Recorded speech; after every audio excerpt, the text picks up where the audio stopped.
ये काफ़ी अरसे के बाद आपके साथ एक नया सॉफ्टवेयर शेयर कर रहा हूँ। ओवरऑल मुख्तलिफ़ चीज़ों के साथ कंबाइंस करके इसे बनाया गया है, जिसमें पहले के साथ कुछ चीज़ें ऐड की गई हैं। तो इसे ज़रा डिटेल से देखते हैं क्या है। जस्ट एक आइडियाज़ के तौर पे है। ये है एम्प्लॉयज़ का डाटा। हम अपने पास जो भी वर्कर रख रहे हैं उन्हें ऐड करना चाहते हैं। न्यू एम्प्लॉयज़ के ऑप्शन को क्लिक करेंगे। यहाँ पर आकर एम्प्लॉयज़ की डिटेल्स लिखेंगे। यहाँ पर हमने बेस बनाया है सेल नंबर्स को। हम एक फर्जी सा सेल नंबर टाइप कर रहे हैं। उनका नाम मेंशन करेंगे ताकि आगे रिकॉर्ड्स को आप देख सकें कि हम क्या लिख रहे हैं। तो ये बदर साहब का हमने एक नाम लिखा फ़र्ज़ी सा। यहाँ पे उनका CNIC नंबर एक मेंशन किया। उनकी डेजिग्नेशंस क्या है। एज ए सेल्समैन हमारे पास काम कर रहे हैं। ये इस वजह से टाइप कर रहा हूँ कि आगे उनका व्यू नज़र आएगा। इनकी एक सैलरी कितनी हमने डिसाइड्स की है, 25,000। उनका एड्रेस क्या है, और वो लिखने के बाद इनकी ज्वाइनिंग डेट जो सी है कि इन्होंने कब ज्वाइन किया है, वो डेट वहाँ पे मेंशन करेंगे। तो ये इस तरीके से हम अपने एम्प्लॉयज़ का रिकॉर्ड्स वहाँ पे ऐड कर रहे हैं सैलरी कैलकुलेट करने के लिए। तस्वीर ऐड करना चाहें तो यहाँ पे हम डबल क्लिक करके इसको जो सा है वो तस्वीर को ऐड कर सकते हैं। चूँकि फ़िलहाल वहाँ पे तस्वीर नहीं है तो इस वजह से मैं इसे स्किप कर रहा हूँ। अब यहाँ पे न्यू एम्प्लॉयज़ को क्लिक करेंगे। ऐसे दूसरा तीसरा जितने भी रिकॉर्ड चाहेंगे वो कर लेंगे। ये एम्प्लॉय के एडवांस का, अगर हम उन्हें एडवांस दे रहे हैं तो यहाँ पर आकर पहले ऐड अनदर्स को क्लिक किया। जिन साहब को एडवांस देने लगे हैं, बदर साहब लिखा था, उनका नाम लिखा, डिटेल्स आ गई। हम उन्हें कितनी अमाउंट्स एडवांस देने लगे हैं वो हमने वहाँ पे मेंशन की, और किस पर्पस के लिए उन्होंने हमसे वो एडवांस मांगा है। डेट ऑटोमेटिकली वहाँ पर आ चुकी है तो वो हमने वहाँ पे रीज़न लिख दी, ताकि जब उनकी एक सैलरी स्लिप जनरेट हो तो उसमें ये चीज़ मेंशन हो, वहाँ पे ये डाउट ना हो कि क्यों है। ये ऐड कर दिया, और उस तरीके से आप यहाँ से डिटेल देख सकते हैं कि हम किसी भी एम्प्लॉयज़ का सेल नंबर टाइप करेंगे जो उन्होंने वहाँ पे हमें एंटर करवाया हुआ है, जिसकी बेस पे रिकॉर्ड सर्च हो रहे हैं। वो लिखने के बाद हम महीने का रिकॉर्ड लिखेंगे कि इस महीने की स्टार्टिंग डेट से लेकर उस महीने की एंडिंग डेट तक का, यानी कि जैसे हम जुलाई को कोई मेंशन कर रहे हैं तो हम कह रहे हैं जी 1 जुलाई से लेके हमारे पास 31 जुलाई तक जो उन्होंने अमाउंट ली हुई है उसका एक हमें वहाँ पे रिकॉर्ड शो करे। तो ये आ गया जी, बदर साहब हमारे पास है, 25,000 इनकी सैलरी है, और इन्होंने हमारे पास से 28 तारीख को 1500 एडवांस लिया है। अब 25 में से वो 1500 माइनस कर दिया तो 23,500 इनकी बकाया सैलरी है, ताकि अगर मज़ीद एडवांस लेते हैं तो हमें पता हो कि इनकी बकाया अमाउंट्स हमारे पास कितनी है जिसमें से हमने एडवांस देना है। इसके बाद जी हमारे पास यहाँ पे वो कंपनीज़ जिनसे हम सामान ले रहे हैं उनका रिकॉर्ड्स हम ऐड करेंगे। एक यूनिक सा हर दफ़ा नया नंबर असाइन किया, और फिर यहाँ पर आकर जो सा है हमने कंपनी का नाम लिखा। फर्जी सा एक नाम ऐड कर रहा हूँ यहाँ पे सिर्फ बताने के लिए, और फिर उसके बाद हम कंपनी का जो सा है वो आगे एड्रेस मेंशन कर देंगे, ताकि जब हम बिल वगैरह जनरेट करें तो हमें उनके यूनिक होने का, मुनफरिद होने का, उनके एड्रेस वगैरह से अंदाज़ा होता रहे। तो यूँ हम सारी कंपनीज यहाँ पे ऐड कर लेंगे। उसके अलावा ये बैंक डिटेल्स है, हमने जिन जिन बैंक्स में अपने अकाउंट्स हैं लेन देन के लिए बनाए हुए हैं, यहाँ पे एक यूनिक नंबर्स के साथ बैंक का नाम मेंशन करेंगे, और बैंक का नाम मेंशन करने के बाद हम उस बैंक का जो अकाउंट्स नंबर है वो एक वहाँ पे टाइप कर लेंगे, ताकि बाद में हमें अपने रिकॉर्ड्स को मेंटेन करने में आसानी रहे। तो यूँ हम वो एंट्रीज करेंगे। ये हमारे पास आ गया आइटम को ऐड करने के हवाले से। हम जो भी प्रोडक्ट्स परचेज़ करेंगे ये उसका रिकॉर्ड्स है। यहाँ पर आकर हमने उस आइटम का एक यूनिक सा कोड टाइप करना है। जैसे टाइप करेंगे उस पर बार कोड खुद ब खुद आइटम कोड पे बन जाएगा। हमने उसका नाम मेंशन करना है, ये क्या प्रोडक्ट है वो हम उसका नाम मेंशन कर देंगे। जैसे कि मैं यहाँ पे रोज़ पेटल एक फ़र्जी सा नाम लिख रहा हूँ।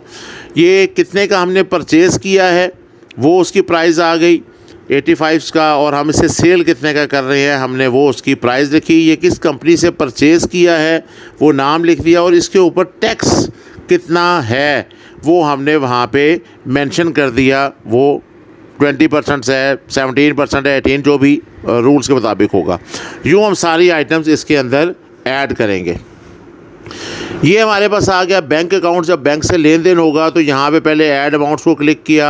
यहाँ पे हमने बैंक सेलेक्ट किया, किसके हवाले से पेमेंट जमा करवा रहे हैं या निकलवा रहे हैं। यहाँ से कंपनी, किस कंपनी को हम पैसा दे रहे हैं या किससे ले रहे हैं। अगर अपनी कुछ ज़ाती ज़रूरत है तो वो हम अलग से मेंशन कर लेंगे इसके शुरू में, तो हम यहाँ पे जिस कंपनी को पेमेंट कर रहे हैं या वसूल कर रहे हैं उसका नाम, किस डेट के लिए वो पेमेंट्स है वो मेंशन की। जैसे कि मैंने अपना आप को यहाँ पे जौन से हैं अपना आप से पैसे लिए थे और वो पैसे मैंने सबमिट करवा रहा हूँ, तो मैं वो रिकॉर्ड रख रहा हूँ कि अपना आप से मैंने जौन सा है वो 2000 रुपया लिया है और 12,000 रुपया लिया है। अगर मैंने इनको पैसे दिए होते तो विड्रॉ में लिखता कि मैंने इनके लिए निकलवाए हैं। यहाँ चेक का या स्लिप का नंबर जौन सा है वो मेंशन कर देंगे और यहाँ पे रिमार्क्स लिख देंगे जिससे हमें याद रहे। जैसे कि यहाँ पे मैं इस 12,000 से मुतालिक लिख रहा हूँ कि ये बिल नंबर मेरे पास जौन सा 17 था फाइल में लगा हुआ, उसकी मैंने फुल पेमेंट जौन सी है वो कर दी है, तो ये मैंने ऐड करवा दिया। ये परचेजिंग रिकॉर्ड्स आ गया। जब हमने सामान परचेज़ करना है तो यहाँ पे न्यू बिल से नया बिल क्रिएट करेंगे, किस कंपनी से हम सामान ले रहे हैं, ये टोटल्स बिल खुद ब खुद आएगा। यहाँ पे मैंने आइटम नेम को सिलेक्ट किया, तो जैसे मैंने आइटम नेम को यहाँ पे सिलेक्ट किया है तो सिलेक्ट करने पर हमारे पास कौन सा है वो अपना आप से हम परचेज़ कर रहे हैं। यहाँ पे हमने उससे कितने कार्टन्स, 1 कार्टन्स ख़रीदा है और उस कार्टन्स के अंदर से हमारे पास पीस 30 थे और उसकी ऑटोमेटिकली प्राइस जो सी है वो खुद जनरेट हो रही है फार्मूले से। फिर हमने जो एक और उससे प्रोडक्ट्स की ख़रीदी है, ये 2 कार्टन्स हैं और उसके अंदर हमारे पास पीस जो से हैं वो 40 हैं। इसके हवाले से ये दोनों की प्राइस मिला के 9,550 रुपया बन गई। ये ऑटोमेटिकली टोटल्स हो रहा है। यहाँ से नया बिल हम फिर ऐसे ही क्रिएट कर लेंगे। तो पहला बेहतर है न्यू बिल्स को क्लिक करके आप क्रिएट करें। अब यहाँ पर आकर जौन सा है वो आप सेल करने लगे हैं, न्यू की ऑप्शन को क्लिक किया, जो हम एक बिल सेल करने लगे हैं। सीरियल वाइज चल रहा होगा तो लास्ट नंबर से हमारे पास जो चल रहा था 4 था, 5 लिख लिया। तो मैं यहाँ पे रिपीट ना हो जाए, मैंने 21 लिखा कि सेल्समैन को हम सेल कर रहे हैं, सॉरी कस्टमर हमारा कौन है, हमने वो नाम मेंशन किया और सेल्समैन हमारे कौन सा जा रहे हैं उनके लिए हमने ये प्रोडक्ट सेलेक्ट करते गए। इन्हें कितने कार्टन्स हम दे रहे हैं, उनके कितने पीसीस हैं उस कार्टन्स में वो हमने वहाँ पे मेंशंस किया। फ्री में तो कोई नहीं है, आगे उन्हें टैक्स क्या पड़ रहा है और वो सारी चीज़ें। 17% टैक्स पड़ रहा है क्योंकि ये रजिस्टर्ड पर्सनस हैं। जाहिद साहब अगर हम यहाँ पे सेलेक्ट करते हैं और ये अनरजिस्टर्ड पर्सन हुए तो इन्हें टैक्स कौन सा है वो 20% पड़ेगा। तो खैर यहाँ पर आकर कौन सा है वो हमने उसे मुकम्मल किया। जो आइटम्स हैं वो आगे बिल कैलकुलेट्स हो रहा है। ये हमारे पास 1,064 रुपये बन गया। दूसरी प्रोडक्ट सेलेक्ट की और वैसे ही मेंशन किया। ये भी 1 कार्टन्स परचेज़ भेज रहे हैं जिसमें 10 पीसीज हैं और ये उसका बिल जौन सा है वो बन गया हमारे पास। तो ये राउंड आउट हमारे पास ये टोटल्स हो गए, ये उनका बिल। तो ये 21 बिल क्रिएट हो गया। ये न्यू का बटन क्लिक करेंगे हम और बिल ऐसे ही बना सकते हैं। डेट वाइज बिल प्रिंट करने हुए यहाँ पे हम क्लिक करेंगे, बिल नंबर्स टाइप करेंगे, जो भी हमारे पास बिल होगा ये उस हवाले से हमें उस बिल का एक वहाँ पे डिटेल्स बना देंगे और ये टोटल्स हमारे पास कैलकुलेशन आ गई। 2700 बिल बना, उसमें टैक्स कितना है, डिस्काउंट्स कितना है और ये उनका टोटल्स बिल कितना बना वो वहाँ पे डिटेल्स हमारे पास आ गई। तो इस तरीके से हम उसका बिल का प्रिंट ले सकते हैं। फिर हमारे पास यहाँ पर इसके बाद जौन सा है वो है अगर हम रिकॉर्ड्स ऐड कर रहे हैं तो ये बिल प्रिंट होने के बाद हमें ज़रूरत है कि हमने बैंक रिकॉर्ड्स को देखना है। तो वो हमारे पास डिटेल्स है कि हमने किस बैंक में किस डेट को कितनी अमाउंट्स किस पर्पज़ के लिए जमा करवाई है या सबमिट करवाई है और हमारे पास टोटल अमाउंट जो सी है वो इस वक्त कितनी है। तो यहाँ पे बेसिकली 7,000, 12,000, 2,000 जमा करवाने के बाद हमारे पास 21,400 रुपया टोटल अमाउंट्स है। तो जो ऐड करते जाएंगे, जो सबमिट होगा और जो विड्रॉ होगा वो ऑटोमेटिक कैलकुलेट होकर हमारे पास यहाँ पे ओवरऑल अमाउंट नज़र आएगी। किस पर्पज़ के लिए है वो भी साथ मेंशन हो रहा है। ये फिर सेल्समैन का डेली रिकॉर्ड्स प्रिंट करने के लिए है कि हम सेल्समैन का नाम यहाँ पे मेंशन करेंगे कि वो जो सामान लेके जा रहे हैं उसकी कैलकुलेशंस और किस डेट की है, हम वो डेट वहाँ पे मेंशन करेंगे। तो उस डेट की उनके जितनी भी शॉप्स की जितनी भी आइटम्स होंगी उसका एक कैलकुलेट होकर यहाँ पे हमारे पास डिटेल्स आ जाएगी। मैंने चूँकि अभी डेट मेरे पास मुझे याद नहीं थी तो मैंने वो नहीं लिखी, तो इस वजह से फ़िलहाल रिकॉर्ड कोई नहीं आ रहा। लेकिन जब एक डेट पे एक से ज़्यादा ऑर्डर्स होंगे तो उसका टोटल हो जाएगा। ये आ गया सैलरी शीट। जब हमने प्रिंट करनी है तो ओवरऑल तमाम स्टाफ की सैलरी शीट के लिए स्टार्टिंग डेट और एंडिंग डेट हमने लिख कर जैसे ही ओके किया तो यहाँ पर हर एक की जो सी सैलरी शीट है वो शो हो जाएगी। जैसे बाबर साहब हैं, सेल्समैन है, 28,000 सैलरी है और इन्होंने एडवांस कोई नहीं लिया तो 28,000 इन्हें पूरा मिल रहा है। ये बदर साहब हैं, ये सेल्समैन है, 25,000 सैलरी है, इन्होंने 28 तारीख को 1500 एडवांस लिया था फ़ीस सबमिट्स के सिलसिले में। जैसे मैंने लिखा तो 1500 एडवांस में चला गया, 23,500 इनका जो सा है वो हमने पे करना है। तो यूँ सारे स्टाफ की सैलरी जो सी है वो उसमें आ जाएगी। इसके बाद हमने जो सा है वो कस्टमर का रिकॉर्ड, जिन्हें हम सामान सेल कर रहे हैं, उनका नाम और उनकी डिटेल्स वगैरह जो सी है वो हम यहाँ पर ऐड करेंगे। रिटर्न आइटम्स, अगर कोई चीज़ रिटर्न हुई है उसको भी स्टॉक्स में ऐड करना है तो हमने उसका आइटम्स का नाम सेलेक्ट किया, किस कंपनी की वो प्रोडक्ट थी हमारे पास वो हमने सेलेक्ट की, कौन से कस्टमर से वापस आई है, एक रिकॉर्ड्स को मेंटेन करने के लिए रिटर्न डेट हमारे पास क्या थी हमने वो मेंशन कर दी, कौन से सेल्समैन साहब उसे वापस लेकर आए हैं या जो सबमिट करवा रहे हैं, कितने कार्टन थे और कितने पीसेस थे वो हमने वहाँ पर मेंशन कर दिया।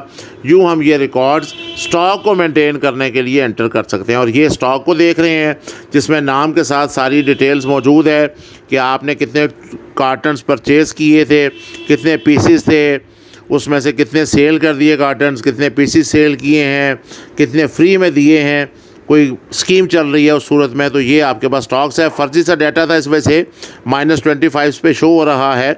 बहरहाल वो ये टोटल कार्टन्स कितने हैं और सेल कितनी। ये डेली एक्सपेंस के हवाले से है, रोज़मर्रा के जो हमारे इदारे में अखराजात होते हैं उसे मेंशन करना है। तो यहाँ पर्पस लिखा कि हमने इदारे के लिए जो सा है वो जो भी चीज़ ख़रीदी है, मसलन हमने पेपर परचेज़ किए हैं तो मैंने कहा जी पेपर लिए हैं, उनकी अमाउंट लिख दी, 100 रुपये के परचेज़ किए हैं। इस तरीके से ऐड न्यू रिकॉर्ड से हम वो डेली के एक्सपेंस को एंटर कर सकते हैं। मसलन 28 तारीख को ही हमने जो सा है वो सेल्समैन के लिए पेन परचेज़ किए हैं, इनकी अमाउंट जो सी है वो 200 रुपया हमारे पास बन गई है, वो हमने वहाँ पे ऐड कर दिए। फिर अगर ये डिटेल देखना चाहते हैं या प्रिंट करना चाहते हैं तो हम वहाँ पे क्लिक करके डेट टाइप करेंगे कि किस डेट की हमें डिटेल चाहिए और वहाँ पर आकर हमने जो सा है वो डेट मेंशन करनी है। तो ये हमें पता चल रहा है कि जी हमारे पास जो सा है 28 तारीख का 300 रुपये का जो सा है वो हमारा एक्सपेंस जो सा है वो आया है। तो इस तरीके से इस सॉफ्टवेयर में तकरीबन सारी चीज़ों को शामिल किया गया है। मज़ीद चीज़ें जो सी हैं वो इसके साथ अपडेट की जा रही हैं, जिनके अपडेट करने पर आगे डिटेल्स भी आपके साथ शेयर करूंगा।